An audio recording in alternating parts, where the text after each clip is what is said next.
Proverbes, chapitre 1. Proverbe de Salomon, fils de David, roi d'Israël.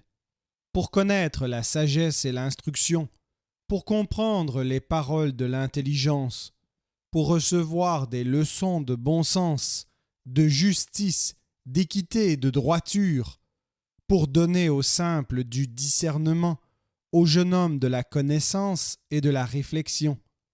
Que le sage écoute, et il augmentera son savoir, et celui qui est intelligent acquerra de l'habileté. Pour saisir le sens d'un proverbe ou d'une énigme, des paroles des sages et de leurs sentences. La crainte de l'Éternel est le commencement de la science. Les insensés méprisent la sagesse et l'instruction. Écoute, mon fils, l'instruction de ton père, et ne rejette pas l'enseignement de ta mère, car c'est une couronne de grâce pour ta tête et une parure pour ton cou. Mon fils, si des pécheurs veulent te séduire, ne te laisse pas gagner.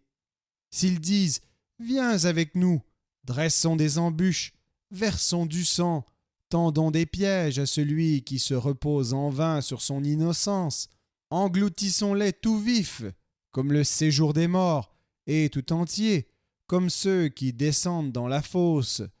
Nous trouverons toutes sortes de biens précieux, nous remplirons de butin nos maisons.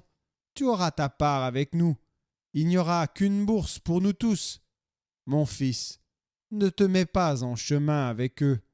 Détourne ton pied de leur sentier, car leurs pieds courent au mal, et ils ont hâte de répandre le sang. Mais en vain jette-t-on le filet devant les yeux de tout ce qui a des ailes. Et eux, c'est contre leur propre sang qu'ils dressent des embûches. C'est à leur âme qu'ils tendent des pièges. Ainsi arrive-t-il à tout homme avide de gain. La cupidité cause la perte de celui qui s'y livre. La sagesse crie dans les rues.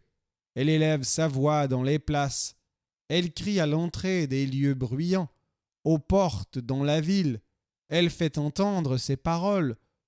Jusqu'à quand, stupides, aimerez-vous la stupidité?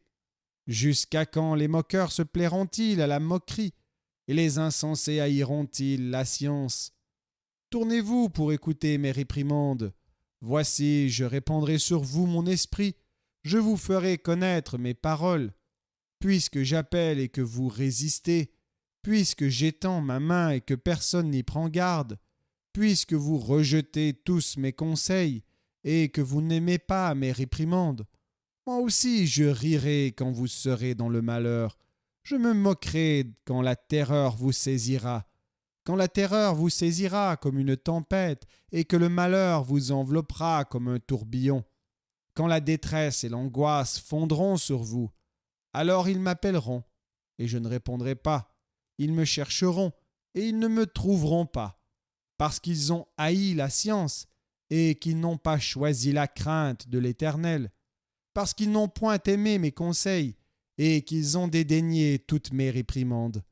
Ils se nourriront du fruit de leur voix et ils se rassasieront de leurs propres conseils, car la résistance des stupides les tue et la sécurité des insensés les perd. Mais celui qui m'écoute reposera avec assurance. Il vivra tranquille, sans craindre aucun mal.